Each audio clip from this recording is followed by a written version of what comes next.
Hello everyone, अस्सलाम वालेकुम। Welcome to another episode of the WTI talks. आज का एपिसोड काफ़ी स्पेशल एपिसोड है because we have been honoured and privileged to interview none other than mister Imran Riyaz Khan साहब।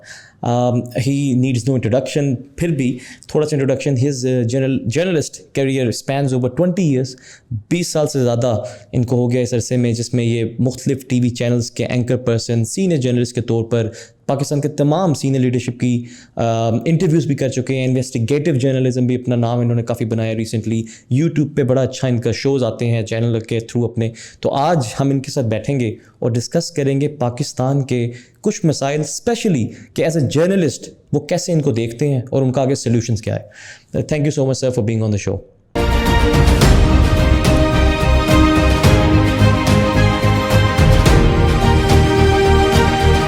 अच्छा इमरान भाई, thank you so much for your time. आपका journalism का जो करियर है over more than 2 decades if I am not wrong span करता है, तो इसके अंदर आपने शुरू से, अगर आप जहाँ से आपने शुरू किया 16-17 साल चले, जब आपने शुरू किया और अब इसके अंदर क्या चेंजेस आपने देखे हैं? ये करना जर्नलिज्म आसान हुआ है, इम्पेडिमेंट्स बढ़े हैं, या पहले का वर्जन और नेचर क्या था और अब क्या है?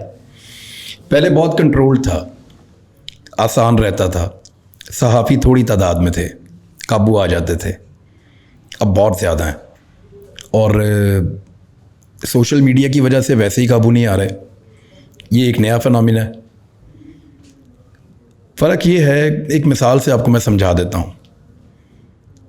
एक बड़ी तगड़ी पॉलिटिकल पार्टी, उनसे मैंने एक क्वेश्चन कर लिया और जितने मेरे साथ सीनियर थे ना, मैं नया नया आया हुआ था, उन्होंने मुझे गिल्ट में डाल दिया कि यार आपने कैसे सवाल कर लिया, हम यहाँ पे 20-20 साल से रिपोर्टिंग कर रहे हैं, हम उनकी इजाज़त के बगैर कभी सवाल नहीं करते, आपने ये सवाल कैसे पूछ लिया? तो यहाँ पे हर पॉलिटिकल पार्टी के साथ जो रिपोर्टर्स काम करते थे ना, वो उसी पॉलिटिकल पार्टी के होते थे और वो उनकी मर्ज़ी के बगैर क्वेश्चन भी नहीं करते थे। अब हालात बहुत बदल गए हैं। अब तो माइक मुंह के आगे लेकर आते हैं, लीडर चाहता है या नहीं चाहता, वो हर चीज़ पूछते हैं लोग। ये फ़र्क मैंने अपनी आंखों के सामने होते हुए देखा है। मैंने यहाँ पे मैं PMLN को कवरेज कर रहा था और मैंने बगैर हाथ खड़ा किए, क्योंकि प्रेस कॉन्फ्रेंस है, सब लोग क्वेश्चंस कर रहे हैं, तो वहाँ पे एक आदत होती थी कि वो पहले बताएंगे कौन सवाल करेगा, और इवन बहुत सारे लोगों के पास सवालात लिखे हुए मौजूद होते थे और वो कैसे आते थे आपको इस बात का आइडिया है। वही सवालात उनसे पूछे जाते थे और वो उन्हीं का जवाब देते थे। एक बड़ा मज़े का वाकया भी है। शुरू में तो मुझे उन्होंने डिस्करेज किया, सीनियर सहाफ़ियों ने, कि तुम सवाल पूछने वाले होते कौन हो, और भाई अभी जुमा 8 दिन तुम्हें हुए हैं। फिर एक रोमान एहसान साहब होते थे डॉन में, वो बड़े अच्छे जर्नलिस्ट थे, उन्होंने इंटरनेशनली भी काम किया हुआ था, तो उन्होंने मुझे कहा कि तुम ठीक कर रहे हो, तो इसमें डिप्रेस होने की ज़रूरत नहीं है, ये जो कह रहे हैं ये गलत कह रहे हैं, राइट है आपका क्वेश्चन करना, आप करते रहें। वो जवाब देते हैं, नहीं देते, जो आपके दिल में क्वेश्चन है, जो आपको लगता है कि फेयर क्वेश्चन है, वो आप पूछें। तो मुझे उन्होंने हौसला दिया। कुछ और लोग हैं, उन्होंने भी ऐसे ही कहा, लेकिन ज़्यादा लोग डिस्करेज करते थे। तो मुख्तलिफ वाक़यात इस किस्म के होते रहते थे। एक दिन एक सवाल, नून लीग और पीपल्स पार्टी की क़यादत इकट्ठे हो रहे थे और लॉन्ग मार्च के बाद, और नून लीग ये चाहती थी कि वो गिलानी साहब को कुछ चीज़ों में थोड़ा नीचा दिखाएं, और पंजाब में इनकी गवर्नमेंट ख़त्म हो गई थी, गवर्नर राज लगा हुआ था, सलमान तासीर साहब थे, तो वो कुछ सवालात पूछवाना चाह रहे थे। तो उन्होंने मुख्तलिफ सहाफ़ियों को क्वेश्चंस दिए और उस दिन एक सवाल मैंने भी पकड़ लिया उनसे कि वैसे तो ये बोलने ही नहीं देते, बात करने ही नहीं देते, तो मेरे हाथ में ये इनका सवाल होगा तो इन्हें कॉन्फिडेंस रहेगा। अच्छा, वो सवाल जो मुझे दिया वो सवाल भी बड़ा इंपॉर्टेंट था और वो सारे लोग चाहते थे कि वो सवाल पूछा जाए, PMLN के लोग। तो जैसे ही वो प्रेस कॉन्फ्रेंस शुरू हुई और क्वेश्चन आंसर का सेशन आया, तो मेरा नाम ले लिया सबसे पहले, जी इमरान साहब आप पूछें। मेरे जो अंदर सवाल था मैंने वो पूछ लिया, वो जो पर्ची वाला था वो जेब में पड़ा हुआ था। दोबारा थोड़ी देर बाद घूम के आए, उन्होंने कहा वो सवाल रह गया, शायद आप पूछ लेगा। दोबारा मुझे मौका मिल गया, मैंने फिर एक और क्वेश्चन पूछ लिया, फिर वो पर्ची जेब में रह गई। तो मैंने उस दिन उस पर्ची के बहाने 3 सवाल वो पूछे जो मेरे दिल में थे। तो वो पर्ची वाला सवाल फिर किसी और को पूछना पड़ा, उन्होंने मैनेज किया जैसे भी। तो यहाँ पे इस तरह की जर्नलिज्म होती थी, मैंने इसको तब्दील होते हुए देखा। फिर मैंने जर्नलिज्म को बहुत अजीब सा होते हुए भी देखा है। जो मैं कर रहा हूँ, कभी कभी मुझे लगता है कि ये एक ऐसी जर्नलिज्म में हम चले गए हैं। इस मर्तबा लोगों का रद्द अमल मुख्तलिफ है, लोग डटे हुए हैं और लोग अब नाको नाक भर चुके हैं।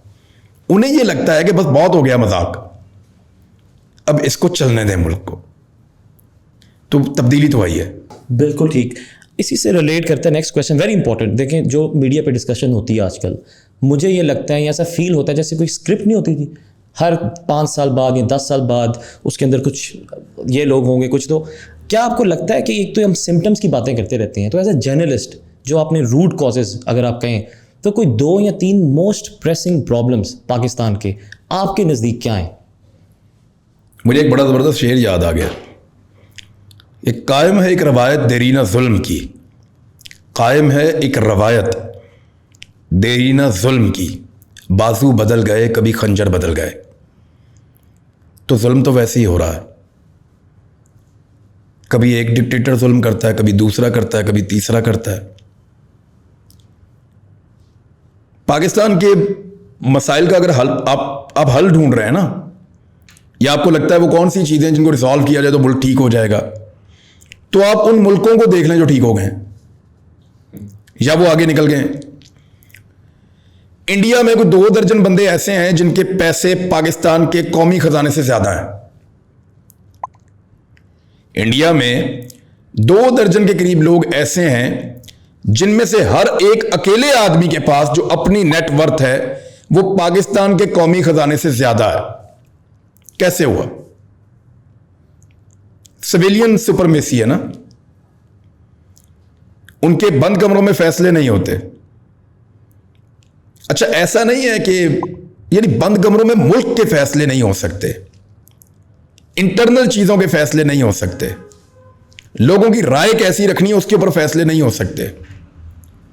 हाँ, आप नेशनल लेवल के कोई सिक्योरिटी इश्यूज हैं उन पे आप बात कर सकते हैं, कोई बड़े हसास मामलात हैं या उनकी मालूमात हैं उन पे आप बात कर सकते हैं। लेकिन आप बंद कमरों में यह फैसला करें कि पब्लिक इसको पसंद करती है, हमने इसको लेकर आना है, या ये हमें सूट करता है, ये हमें नहीं करता। अगर ये बंद कमरों के फैसले बंद हो जाए ना, देखिए पाकिस्तान के जो लोग हैं ना इस खित्ते के, बेवकूफ़ नहीं है। इनको हमने 97 में इनको मौका मिला, 1947 में इनको मौका मिला फैसला करने का। इन्होंने शानदार फैसला किया, अपने घर छोड़ के आ गए थे, कुर्बानियां भी दी थी, फिर एक दूसरे का ख्याल भी रखा था और एक मुल्क और एक कौम में ढल भी गए थे। इनको 1973 में मौका मिला आईन बनाने का। इनके कलेक्टिव विजडम ने बड़ा शानदार फैसला किया और जबरदस्त मायूस नहीं किया इन्होंने। आईन किसी डिक्टेटर ने नहीं बनाया, सिविलियंस ने बनाया था। कमाल किया पाकिस्तान के लोगों ने। इन्हें सैलाब में, जल्जले में, मुसीबत में जब जब पाकिस्तान की कौम को आपने दिया मौका, उन्होंने आपको डिलीवर करके दिया। 65 में आप कौम की बात सुन रहे थे, कौम की आवाज सुन रहे थे, तो आपको 10 गुना बड़े दुश्मन के ऊपर भी अल्लाह ताला ने कामयाबी दी। ये बड़ी नीयत वाली कौम है, ये डिलीवर करती है, ये मेहनत करती है, ये ठीक लोग हैं, इन पे एतबार कीजिए। जब जब आपने इन लोगों की बात नहीं मानी तब तक आपने नुकसान उठाया। आपने 71 में इनकी बात नहीं मानी, आपने नुकसान उठाया। आपने अमेरिका की जंग के अंदर अपने आप को झोंक दिया, इनकी बात नहीं मानी, आपने नुकसान उठाया। अभी हाल ही में आप देख लें, 2022 में रजीम चेंज ऑपरेशन हुआ, आपने इनकी बात नहीं मानी, आपने नुकसान उठाया। आज एक बददिली है पाकिस्तान के इदारों में भी और पाकिस्तान के लोगों में भी। मईशत हमारी जो है वो हिचकोले खाती खाती बिल्कुल एक एज पे खड़ी है। खुदा ना खास्ता किसी भी वक्त कोई बुरी खबर आ सकती है, हम यही देखते रहते हैं। और अगर बुरी खबर ना भी आई, हम डिफॉल्ट से बच भी गए, तो ये महंगाई हमारा पीछा नहीं छोड़ती कई सालों तक। जब जब आप लोगों की बात नहीं मानेंगे, आप नुकसान उठाएंगे। जब जब आप लोगों की बात मानेंगे, लोग आपको डिलीवर करके देंगे। तो इसलिए मेरा यह मानना है कि सिविलियंस को कीड़े मकोड़े समझने की बजाय उन्हें मौका दिया जाए और उनको काम करने दिया जाए। यह नहीं हो सकता कि हमेशा, तो अब every day is not Sunday. Policies आप जब बदलते हैं तो लोगों के जहनों में सवालात पैदा होते हैं। हर वक्त लोग आपकी बात पे लब्बैक नहीं करेंगे। एक वक्त आता है लोगों की आंखें खुल जाती हैं, लोगों को लगता है कि हमारे साथ खेला जा रहा है अपने मफाद के लिए, अपनी जिद के लिए, अपनी अना के लिए। तो फिर लोग ये सोचते हैं कि हम क्यों खिलौना बने। अब वो वक्त आ गया। बिल्कुल ठीक। अच्छा, ये जो आपने इश्यूज़ की बात की है, नेचुरली खाली पाकिस्तान तो नहीं फेस करता। अगर आप जर्नलिज्म के इश्यूज़ की बात करें, हमने देखा ट्रंप ने प्रेस कॉन्फ्रेंस के अंदर कई बार रिपोर्टर्स को स्नब किया, क्वेश्चन तक पूरा नहीं करने दिया। इंडिया में भी जी BBC का एक चल रहा है, उसने इंडियंस ने डॉक्यूमेंट्री बैन करने की कोशिश की है। But these things happen in other countries as well. तो अगर मैं आपसे वंस अगेन जर्नलिज्म के पॉइंट ऑफ व्यू से पूछूं, तो क्या इंटरनेशनल जर्नलिज्म और जो पाकिस्तान, उसमें कितना फ़र्क है? ये चीज़ें ज़ाहिर है उनके भी हसास, उनकी भी चीज़ें होती हैं, कॉन्फिडेंशियल सीक्रेट्स होते हैं, नेशनल इंटरेस्ट होता है। उधर ये फ्रीडम ऑफ जो स्पीच है, उसको किस हद तक मैनेज किया जाता है? जो ट्रंप करता है वो गलत है, लेकिन जो हमारे यहां होता है वो तसव्वुर भी नहीं कर सकता ट्रंप। वहां पे ये हो ही नहीं सकता, मुमकिन ही नहीं है कि वहां पे इस तरह का काम हो जाए। यानी आप वहां पे एक सहाफी को पकड़ें और पकड़ के अंदर बंद करके उसको मारना शुरू कर दें, और वो रोजाना अदालतों में पेश हो रहा हो, और वहां पे आप साबित भी ना कर सकें अपने केस को। फर्ज करें मेरे ऊपर जो केस बना है, जो बात बोलने पे, अगर ये जो आप अमेरिका की बात कर रहे हैं, फर्ज करें अमेरिका में, यूरोप में होता है, इस तरह का केस बना देते और वहां से मेरा केस डिस्चार्ज होता जैसे यहां से हुआ है, तो वो जो केस बनाने वाले हैं वो कहां होते हैं, आपको आइडिया है। तो जब तक आप जिद करेंगे, मुट्ठी को बंद रखेंगे और माहौल को घुटा हुआ रखेंगे सिर्फ अपनी जिद और अना के लिए, तब तक पाकिस्तान आगे नहीं बढ़ेगा। क्योंकि जिद थोड़ी है, अपने ही लोग हैं यार, इन्हीं के साथ काम कर रहे थे, आइंदा भी इन्हीं के साथ काम करेंगे। हम भी यहीं पे हैं, हमारे सारे दोस्त भी यहीं पे हैं, हमारी फैमिलीज भी यहीं पे हैं, आज जिनसे इख्तलाफ है वो भी यहीं पे हैं। तो क्यों हम ये सारी बातें कर रहे हैं for the sake of Pakistan? बिल्कुल बिल्कुल। मेरा अपना कोई मेरा अपना तो इशू ही नहीं है। ये तो पाकिस्तान, देखें, मेरा अपना इशू होगा तो मैं तो छोड़ दूंगा, मेरा अपना इशू होगा तो मैं छोड़ूंगा, मैं कहूंगा दफा करो, कौन लड़े इतनी ज्यादा लड़ाई। भी माली नुकसान अलग हो गया, जानी नुकसान अलग हो गया, घर वालों का नुकसान अलग हो गया, और मेरा अपना जो नुकसान टाइम ज़ाया हो रहा है, कंटिन्यूसली अजीबोगरीब सूरत हाल से मैं गुजर रहा हूं। ये सारी चीजें मैं फेस ही कर रहा हूं ना। अब मुझे कोई एडवेंचर करने का शौक तो नहीं है इस तरह का। बेशुमार मेरी एक्टिविटीज थी, बहुत सारी चीजें थी, बहुत सारे लोगों को मैं मिल ही नहीं पाया, इतना लंबा अरसा हो गया। अब जिस सिचुएशन के अंदर मैं हूं, मैं कोई बाई चॉइस तो नहीं हूं, बाई फोर्स मुझे फोर्स किया गया है। अगर मेरी अपनी जात का मामला होता ना, मैं आपको मिसाल देता हूं, मेरे घर वाले ना मुझे कभी भी किसी फैसले में नहीं बिठाते, लेन देन के मामले के कभी नहीं बिठाते। पता क्यों? मैं सारा कुछ छोड़ के उठ जाता हूं। दूसरे आदमी की जुबान के ऊपर मैं सारा कुछ छोड़ के उठ जाता हूं, हमेशा हार के उठता हूं कि कोई बात नहीं है, ठीक है आपने कह दिया, बस ठीक है आप रखें, मेरा बनता है, अगर आप नहीं दे रहे ठीक है आप रखें। तो मुझे अब घर वाले कहते हैं इसको तो बिठाओ ही ना बीच में, ये हमेशा नुकसान करके आता है। मेरे भाई मेरे से गर्म हो जाते हैं कि तुझे किसी फैसले में भाई हमने नहीं बिठाना, जब बैठता है छोड़ के उठ जाता है। हमारा हक है, हम क्यों ना लें? कई दफा ऐसा हुआ, मैं ये आदमी हूं, या मैं छोड़ के क्यों नहीं उठ जाता? मामला मेरा नहीं है भाई, वो मेरे मुल्क का मामला है, और मैं इस नतीजे पे पहुंचा हूं, ये आगे तभी बढ़ेगा जब आप इसको ढीला छोड़ेंगे। बिल्कुल ठीक है जी, very well said. Final question से पहले एक क्वेश्चन जो मैं पूछना चाहता था, आपका मैं शो देख रहा था, बल्कि आफ्ताब इकबाल साहब ने भी आपसे पूछा था क्वेश्चन। अक्सर लोग परसीव करते हैं ये कि वो बायस टुवर्ड्स इमरान खान या कुछ, तो क्या आप एक तो इससे एग्री करते हैं? अगर नहीं तो can you also tell anything that you think that he did wrong और हिज गवर्नमेंट डिड रॉन्ग? बहुत सारी चीज़ें। उस्मान बुज़दार की चॉइस एक बहुत गलत चॉइस थी, और जो उनकी कैबिनेट की चॉइस थी उसमें भी मुझे इख्तलाफात थे। उन्होंने आर्मी चीफ को एक्सटेंशन दी, उस पर मुझे इख्तलाफात थे। जब वो वज़ीर आज़म थे उन्हें कुछ चीज़ों पे एक्शन लेना चाहिए था, मैं उस वक्त भी कह रहा था, उन्होंने नहीं लिया। मुझे इन चीज़ों पे इख्तलाफात थे। हर आदमी से अच्छे और बुरे दोनों तरह के काम होते हैं। इमरान खान साहब को हुकूमत खुद छोड़ देनी चाहिए थी बहुत पहले, जब उन्हें पता चला कि बैसाखियों के जरिए से उनको बार बार ब्लैकमेल किया जा रहा है। लेकिन वो हुकूमत के साथ बैठे रहे, उन्हें लगा कि वो ठीक कर सकते हैं। उनकी असेसमेंट गलत थी या गलत साबित हुई, और बहुत सारी चीज़ों में वो आदमी बहुत कुछ अच्छा भी करके गया। अब आप ये कहते हैं कि, और लोग भी ये कहते हैं, और परसेप्शन बनी हुई और ठीक बनी हुई है कि मैं उस आदमी को पॉजिटिव लेता हूं। रीज़न ये है कि मेरे पास चॉइसेस क्या हैं, जो अवेलेबल चॉइसेस हैं उनमें वो सबसे बेहतर आदमी है। तो मुझे लगता है कि जो सबसे बेहतर आदमी है उसको बाकियों से बेहतर कहा जाए, ना कि उसको मैं उस लाइन में खड़ा कर दूं कि सारे ऐसे हैं तो ये भी ऐसा ही है। नहीं है ना ऐसा, वो अलग है तो वो दिखता भी है और उसके एक्ट से भी पता चलता है। ये जो रिजीम चेंज ऑपरेशन हो रहा था ना, इससे पहले मेरी इमरान खान से एक मुलाकात हुई थी जहां से सारा मामला मेरे गले पड़ गया। 10 मार्च को मैंने इमरान खान को कहा था कि आप अमेरिका को जवाब जरूर दीजिएगा, और मुझे पूरा यकीन था कि ये जवाब नहीं देगा। वो इसलिए कि देखें, आज तक दिया ही किसी ने नहीं, अमेरिका को जवाब ही नहीं दे पाया कोई। तो मुझे उन्होंने वो साइफर के बारे में 10 मार्च को बताया था, लोगों को 27 मार्च को बताया था, मुझे 10 मार्च को पता था। अब मेरा वीलॉग निकाल के सुने 10 मार्च का, आपको पता चल जाएगा 2022 का। मैंने इस पे इमरान खान साहब से कहा कि आपको अमेरिका को एटलीस्ट जवाब जरूर देना चाहिए, आपकी हुकूमत नहीं बचेगी। तो उन्होंने कहा मैं जवाब दूंगा। मुझे पूरा यकीन था नहीं देंगे।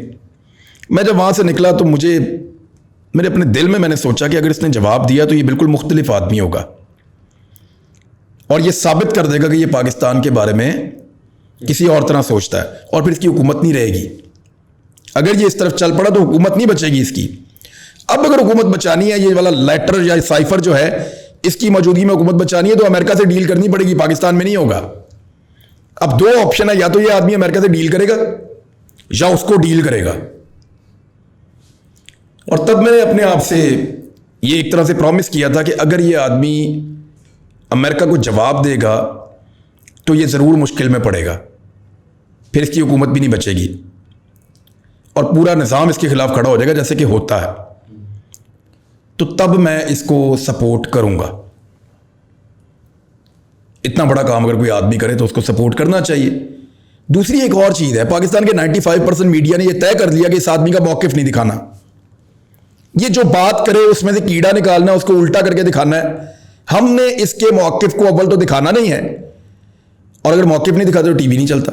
फिर मौक़िफ़ को बदल बदल के उसके अंदर से कीड़े निकाल के उसको ट्विस्ट करके हमने वो लोगों के सामने लेकर जाना है। जब 95% मीडिया ने यह तय कर लिया तो यार कोई तो हो जो उसकी भी आवाज़ सुनाए। तो जहां वो 95% को सब लोग बर्दाश्त कर रहे हैं, जो कंटिन्यूसली प्रोपेगेंडा कर रहे हैं, जो कंटिन्यूसली उसको बात नहीं करने देते और उसकी बात को ट्विस्ट करते हैं, वहां ये वाले 5% भी बर्दाश्त कीजिए, बिल्कुल, जो उसकी वो बात सुनवाते हैं या बताते हैं। बिल्कुल। ये आपने भी जो जवाब देने वाली बात यहाँ करते हैं, या अगर रियलिस्ट होके सोचें, प्रैग्मेटिक होके, तो क्या आपको लगता है, मतलब वियतनाम छोटा सा मुल्क है, ढूंढना भी मैप पे ढूंढना पड़ता है, सिंगापुर, उनके को $100 बिलियन रिजर्व हैं। अभी रजीम चेंज से पहले की भी अगर बात करें, हमारे रिजर्व्स उनके करीब भी नहीं है, और इंडिया के साथ तो हम कंपैरिजन नहीं कर सकते अपना। तो क्या आपको लगता है कि पाकिस्तान एक कन्फ्रंटेशनल फॉरेन पॉलिसी अफोर्ड कर सकता है? अगर रियलिस्ट होके हम सोचें तो क्या हम इस चीज़ को अफोर्ड कर सकते हैं कि हम जवाब दें? आपको नहीं लगता हमें डिप्लोमेटिकली पहले अपने हाउस को, कहते हैं setting your own house in order, उसको पहले करके फिर इस तरह करना चाहिए? आपको अपने मुल्क का पता है हम कहाँ पहुँचे हुए हैं आज? इसका रीज़न यही है कि हम डिप्लोमेटिक थे। इसका मतलब ये इसीलिए है कि जब भी हमें अमेरिकन सफ़ीर मिलने आए या उनका कोई भी 3rd क्लास ऑफिसर भी आया, हम लाल टाई पहन के और बूट चमका के और प्रॉपर सूटेड बूटेड होके उनकी तरह के दिखने के लिए, उनकी तरह की खुशबुएं लगा के उनके पास से उनके सामने पहुंच गए। हमारी आइडेंटिटी नहीं थी यार कभी। हम क्या उनकी नज़र में? We are nothing. हम नेशन बन ही नहीं पाए। हमारे सामने मिशन ही कोई नहीं है, हमें करना ही कुछ नहीं है। लोग हमें पैसा दे ही जाएंगे, हम खाई जाएंगे। क्या यही हमारा मुस्तकबिल है कि हम उनकी गलत बातें माने? वो तो आपको एक और जंग के अंदर वो धकेल रहा है आपको, लड़े उसके लिए एक जंग और। ये जो ना है ना, ये आपको 70s में करनी चाहिए थी, आपने नहीं की। आपको 80s में तो जरूर करनी चाहिए थी, आपने नहीं की। चले 90s में कर लेते। 2001 के बाद एक नई जंग के अंदर आपको धकेला गया, 9/11 के बाद स्पेशली, आपने नहीं की। कभी तो आपको कहना पड़ेगा कि यार हम एक कौम है, हमारा अपना एक कौमी मफाद है। ये जो इमरान खान बात करते हैं, इसका उल्टा मतलब नहीं लेना चाहिए। हम उसको कैसे पोर्ट्रे करते हैं कि इमरान खान अमेरिका की मुखालफत की बात करता है, नहीं करता। वो कहता है मुझे अमेरिका से बेहतरीन दोस्ती चाहिए, मैं अमेरिका के साथ तजारत भी करना चाहता हूँ, ताल्लुकात भी रखना चाहता हूँ, अमेरिका की मदद उन चीज़ों में करना चाहता हूँ जहाँ हम कर सकते हैं, जहाँ हमारा कौमी मफाद है, और उन चीज़ों में अमेरिका की मदद लेना भी चाहता हूँ जहाँ हमारा कौमी मफाद है। लेकिन मैं गुलामी नहीं कर सकता। एक कॉलोनी की तरह नहीं चलेंगे हम कि वो कहेंगे कि यार ये वाली चीज़ें हमें दे दो फौरी तौर पे और आप कहेंगे सर ले लें। ये नहीं हो सकता कि वो आपके मुल्क के अंदर आके अटैक करें और आपका प्राइम मिनिस्टर उनको फोन करके उनको मुबारकबाद दे कि सर बहुत मुबारक हो, आपने हमारे मुल्क में आके हमारी फौज को डिसीव करके, हमारी सरहदी खिलाफ वर्जी करके, आपने हमारे मुल्क के सेंटर में आके आपने अटैक किया, मुबारक हो, आप टारगेट अचीव करके गए। ये बेशर्मी है, ये गुलामी है। गुलामी के साथ आज तक कोई कौम बनी नहीं।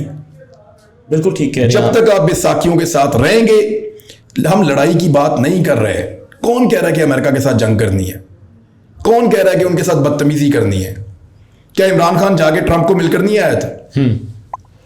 क्या इमरान खान की ख्वाहिश नहीं थी कि वो जाके दूसरे अमेरिकी सदर से भी मिले और आने वालों से भी मिले?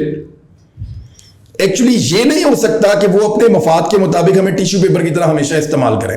ये फर्क है। लेकिन देखिए ना, यूनिवर्सलिज्म और यूनिलैटरलिज्म यूएस की फॉरेन पॉलिसी के दो पिलर्स हैं कि जो वो कहेंगे वो यूनिलैटरल फ्लो है, हम माने ना माने मतलब वो बाकी सबने मानना है, और जो वो कहते हैं वो है भी यूनिवर्सली ट्रू। ये भी इसको बीट करने के लिए आपने जो कहा एक तो, लेकिन खुद भी हमने कुछ करना है। जिस मैं अपना लास्ट क्वेश्चन पूछता हूँ उसके ऊपर कि जो हमने खुद करना है अपने तरफ, तो ये जो आपने प्रॉब्लम्स बताए हैं, जो आपने सब बताया, इनका सोल्यूशन एक तो हम टीवी पे सुनते रहते हैं जी, तो अनफॉर्चुनेटली वो कोई इतना वैल्यू एडेड नहीं होता। जो भी तबसरा होता है सब कुछ कोई प्रैक्टिकल प्रैग्मेटिक, अगर आप कहें जी शॉर्ट टर्म में ये करना चाहिए, मीडियम टर्म में ये करना चाहिए, लॉन्ग टर्म में हमें ये करना चाहिए, वो क्या मेजर्स होंगे? जमहूरियत है सर, बस सिर्फ आईने पाकिस्तान पे अमल करें और जमहूरियत के ऊपर अमल करें, क्योंकि पाकिस्तान में ये क्लेम है कि एक डेमोक्रेटिक कंट्री है, लोगों को आज़ादी दें। लेकिन देखिए मैम भी, और ऐसे भी एविडेंस है, रूल ऑफ लॉ, नहीं देखिए एविडेंस है कि under dictator Lee Kuan Yew की बात करें, और भी वो भी मतलब they were known as good autocrats, कि वो अच्छे ऑटोक्रेट्स थे जिन्होंने कहा कि नहीं भाई ये करना है। तो और दूसरा वोटर एक लिटरेसी की भी बात आजकल होती है, तो हमारे यहाँ एक कल्ट फॉलोइंग, पर्सनैलिटी फॉलोइंग बड़ी ज़्यादा है। तो डू यू थिंक, अगर मैं वैसे एक व्हाट इफ क्वेश्चन करूं कि डेमोक्रेसी हम क्यों इतना मतलब एज एन उसी चीज़ पे फिक्सेट करते हैं? चाइनीज़ मॉडल देखें और ईस्ट एशियन डेवलपमेंट मॉडल देखें, वो तो प्रैग्मेटिज्म कहते हैं। कोई एक मॉडल लेकर आए, जो मॉडल आपने लाना है उसकी सक्सेस के साथ मिलकर उसको फॉलो करें। देखें, आप चाइना की बात करते हैं, क्या वो अमेरिका की बातें आंखें बंद करके मान लेता है? रशिया के पास वो मॉडल है ना, क्या वो किसी भी मुल्क की बातें आंखें बंद करके मान लेता है? They are stiff. वो अपने कौमी मफाद के खिलाफ नहीं जाते, उनके लोगों को उन पे ट्रस्ट है। चाइना ने पिछले साल अनाउंस किया कि उनके मुल्क में अब एक भी गरीब नहीं है, 100% गुर्बत उन्होंने खत्म कर दी। कौन कह सकता है? कौन क्लेम कर सकता है? कौन कर सकता है? 2020 में उनका ये क्लेम है, 21 में। तो अमेरिका भी ये क्लेम नहीं कर सका। अमेरिका में डेमोक्रेसी है, चाइना में नहीं है। उन्होंने ये क्लेम, आप कोई चीज भी करें पूरी तो करें ना, ये तो नहीं हो। और चाइना के अंदर आपको पता है कि जो प्राइवेट लोग बिजनेस करते हैं उनको कितने इंसेंटिव्स हैं, जो तजारत करते हैं, जो किसान हैं, जो टेक्नोलॉजी के लिए काम करते हैं, उनको कितने इंसेंटिव्स हैं। क्या पाकिस्तान में वो दिए गए हैं? हमारे यहां पे सारी की सारी इम्यूनिटीज और इंसेंटिव्स सफेद हाथी जो है ना उनके लिए हैं, या मुकद्दस गायें हैं वहां पे उनके लिए हैं। ये ऐसा लगता है मुल्क एक कॉलोनी की तरह चल रहा है, एक तबका है जो हुक्मरानी कर रहा है, बाकी सारे बिल्कुल नीचे दबे हुए हैं। रूल ऑफ लॉ आप इंप्लीमेंट करें, सबके लिए कानून एक जैसा होना चाहिए। ये कैसे हो सकता है कि उसके लिए कानून कुछ और है, इसके लिए कुछ और है और उसके लिए कुछ और है? रूल ऑफ लॉ, सबके लिए एक जैसा पाकिस्तान होना चाहिए। आप बनाकर दिखाएं, खुदा की कसम इन लोगों में बड़ा पोटेंशियल है। ये नौजवान आपको हाथ से पकड़ के दौड़ लगाएंगे, आपसे नहीं चला जाएगा, आपको कंधों पे उठा के दौड़ लगाएंगे, ये मुल्क को कहां से कहां ले जाएंगे। 22 करोड़ लोगों का मुल्क है, 65% नौजवान है, बहुत पोटेंशियल है इस मुल्क में, मैं कभी इससे मायूस नहीं होता। प्रॉब्लम क्या है, इनको खुला नहीं छोड़ते, इनको डरा के रखते हैं, इनको घुटन ज़दा माहौल के अंदर रखा हुआ है। लेट देम डू, उनको डिस्कस करने दें, उन्हें बाहर निकल दें, उन्हें एक्सप्लोर करने दें, उन्हें मौके दें। वो डिक्टेटर था परवेज मुशर्रफ, उसने इनको ज्यादा मौका दिया था।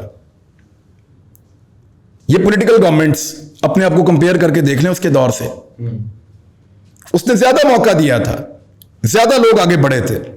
अनफॉर्चुनेटली अब नहीं हो रहा। अगर तो आपने पाकिस्तान को स्टेट वे आगे लेकर जाना है तो दो चीजें मुझे ऐसा लगता है, एक रूल ऑफ लॉ, सबके लिए एक जैसा मुल्क होना चाहिए, जिसमें आप मेरिट भी शामिल करें। इसमें आप मेरिट होना चाहिए, जो आदमी जहां ठीक है, जहां डिजर्व करता है, उसको लाके वहां बिठाएं आप। Thank you so much Imran भाई। एक बड़ी अच्छी बात जो थी वो पॉजिटिविटी थी कि you are still positive about the people. और हम अक्सर देखते हैं काफ़ी नेगेटिविटी फैल गई कि पाकिस्तान छोड़ दें, बस ये कर दें। तो ये बड़ा अच्छा आपने मैसेज दिया कि you are still hopeful Pakistani अवाम से। बड़ा पोटेंशियल है इस मुल्क में, कमाल किस्म का मुल्क है ये। अल्लाह रब्बुल इज़्ज़त ने जितना इस मुल्क को दिया है वो शायद बहुत सारे मुल्कों के पास नहीं है। हमारे पास ग्लेशियर से लेकर डेजर्ट हैं, हमारे पास समंदरों के साहिल हैं, हमारे पास जबरदस्त किस्म के मैदानी इलाके हैं, हमारे पास सॉल्ट रेंज है, हमारे पास हिमालय है, हमारे पास बेहतरीन दरिया बहते हैं। हम अपना वसाइल का ठीक इस्तेमाल कर नहीं पाए। और सबसे बड़ी ताकत जो मुझे लगती है, हमारे 65% नौजवान हैं। और एक चीज और बताऊं आपको, मुझे होप कहां से मिलती है। मैं जहां जाता हूं ना, मुझे लोग पूछते हैं की बनेगा, यहां से मिलती है।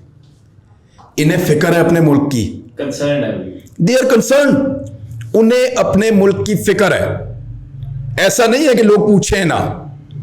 हर बंदा दुकानदार है, होटल वाला है, चाय पीने रुका हूं, सड़क के ऊपर, गाड़ी के शीशे के ऊपर जो वाइपर साफ करने वाला होता है ना, वो भी पूछता है कि भजन मैं तानू देखिया, उसे याद आ जाता है भजन की बनेगा।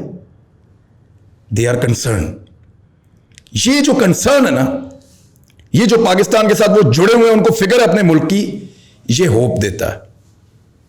इस कंसर्न को खत्म मत होने दीजिएगा। मैं उन सारे लोगों से ये गुजारिश कर रहा हूं जो मुल्क की इस हालत के लिए रिस्पॉन्सिबल हैं।